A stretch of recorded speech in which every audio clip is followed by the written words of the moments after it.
여러분, 앙찌입니다. 오늘은 자산 배분에 대한 얘기를 해보려고 하는데요. 흥미로운 자료가 있어서 보여드리려고 가지고 왔습니다. 미국의 각 자산 계층별 자산 배분 현황을 나타낸 자료인데요. 상위 1% 부자일수록 주식, 부동산, 실물 자산 등등 다양한 자산에 돈을 골고루 분산을 해둔다고 합니다. 위로 갈수록 색깔이 점점 더 알록달록해지는 걸 보실 수 있죠. 특히 주황색으로 표현되는 주식의 비중이 크게 높아지는 걸 볼 수 있습니다. 그에 반해서 주식의 비중은 점점 줄어들고 노란색으로 표현되는 비금융 자산의 비율이 높아지는 걸 알 수 있습니다. 비금융 자산, 즉 자동차 같은 실물 자산의 비중이 압도적으로 높은 걸 알 수 있습니다. 금융자산 비중이 높은 부자들과 상당히 대비되는 모습입니다. 그러다 보니까 시간이 흘러서 상위 1%와 하위 50% 간의 자산 격차는 점점 더 벌어지게 됩니다. 1989년부터 2019년까지 약 30년 동안 상위 1%는 자산이 300% 불어난 반면 하위 50%는 거의 자산이 늘어나지를 않았습니다. 자산이 점점 불어나기는커녕 오히려 더 줄어든 구간도 있었죠. 우리가 흔히 주식이든 부동산이든 잃는 것에 대한 두려움으로 투자를 망설이곤 하는데 사실 이런 표를 보면 알 수 있듯이 투자를 아예 하지 않는 게 더 위험한 일일 수도 있습니다. 이 시간이 흐를수록 점점 더 크게 벌어지는 이 자산 격차를 좁힐 수 있는 방법이 거의 없기 때문인데요. 그렇기 때문에 이 자산 격차가 더 벌어지지 않도록 높은 수익률을 기대해 볼 수 있는 위험 자산에 투자를 해놓는 것과 동시에 또 그렇다고 너무 높은 위험에 노출되지 않도록 안전 자산에도 내 돈을 적절히 분산을 해두는 작업이 반드시 필요합니다. 그런데 사실 어떤 기준으로 자산 분산을 해야 되는지 고민이 드실 것 같습니다.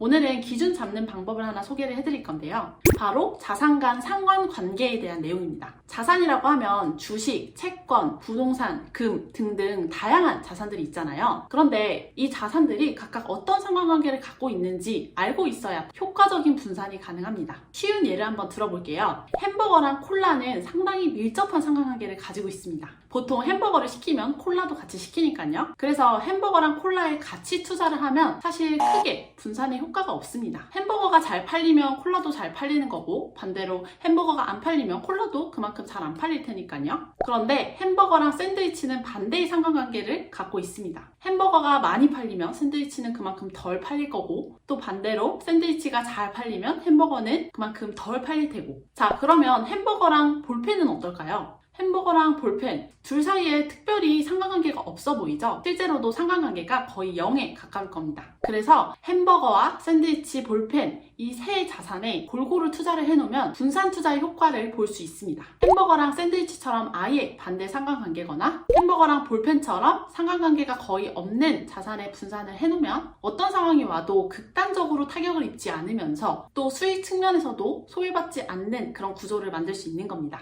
예를 들어서 혹시나 햄버거가 몸에 안 좋다라는 뉴스가 터지면 비교적 건강한 샌드위치는 잘 팔리게 될 거고 또 그 이슈랑은 전혀 상관이 없는 볼펜도 기존에 잘 팔렸던 것처럼 꾸준히 잘 팔릴 테니까요. 만약에 햄버거랑 콜라에 몰빵 투자를 해놓은 투자자가 있다면 그 뉴스가 해소되기 전까지 거의 지옥의 시간을 보내야만 할 겁니다. 우리가 실제로 투자를 할 때도 이런 각 자산 간의 상관관계를 이해를 해두면 큰 틀에서 자산을 배분을 하는 데 도움이 됩니다. 이 표는 주요 자산들이 각각 수익률 측면에서 어떤 상관관계를 갖고 있는지 숫자로 표현한 겁니다. 주요 자산은 크게 주식, 채권, 금, 원유로 나눠져 있습니다. 숫자의 의미를 보면 1에 가까울수록 밀접한 상관관계, 그러니까 수익률이 비슷하게 움직인다는 거고 마이너스 1에 가까울수록 반대 상관관계, 그러니까 수익률이 반대로 움직인다는 의미입니다. 만약 0에 가깝다면 거의 상관관계가 없다라고 봐도 무방하겠죠. 먼저 주식과 채권을 살펴보면 둘은 반대 상관관계를 갖고 있습니다. 즉 주식이 오를 때 채권이 떨어지고 채권이 오를 때 주식이 떨어질 확률이 높다는 건데요. 실제로 주식은 위험자산 그리고 채권은 안전자산으로 평가를 받고 있습니다. 그래서 시장에 위기가 와서 주가가 하락할 때 안전자산인 채권 가격이 올라서 일부 손실을 보전해주는 역할을 하기도 합니다. 저도 2020년 3월 코로나 위기 때 주가가 폭락했었는데 그때 다행히 자산의 20%까지 들고 있던 채권 가격이 올라주면서 일부 손실을 방어를 할 수 있었습니다. 즉 주식과 채권 두 자산의 돈을 적절히 분산을 해놓는다면 내 계좌가 위기에도 충격을 덜 받을 수 있도록 쿠션을 깔아주는 효과를 볼 수 있게 되는 겁니다.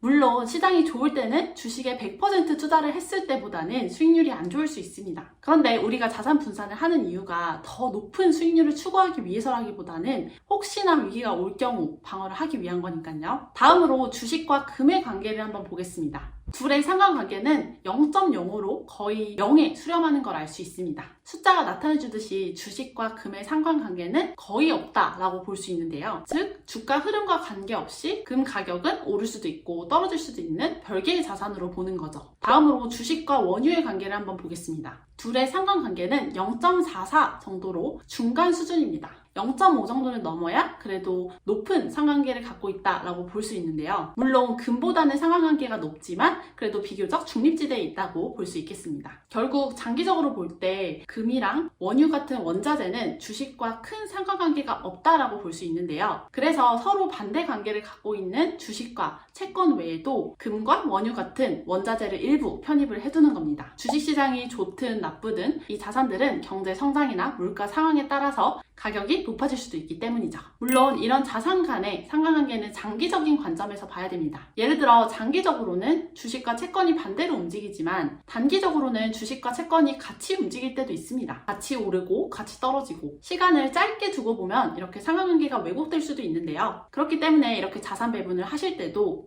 나는 자산 분산 분명히 해놨는데 왜 같이 떨어지지? 왜 같이 오르지? 이렇게 의아한 순간이 올 수도 있지만 오래오래 시간이 흘러서 뒤돌아보시면 분명히 분산의 효과가 있었다라는 걸 경험을 하시게 될 겁니다. 네, 그래서 오늘은 자산 배분하기 전 꼭 알아야 될 자산 간의 상관관계에 대해서 알아봤습니다. 다음 시간에는 이런 원리를 활용해서 유명한 투자의 대가는 어떻게 자산 분산을 하는지 실제 예시를 보여드리는 영상을 준비해 보겠습니다. 그럼 오늘 영상은 여기까지 하도록 하겠습니다. 다음 시간에 만나요. 안녕!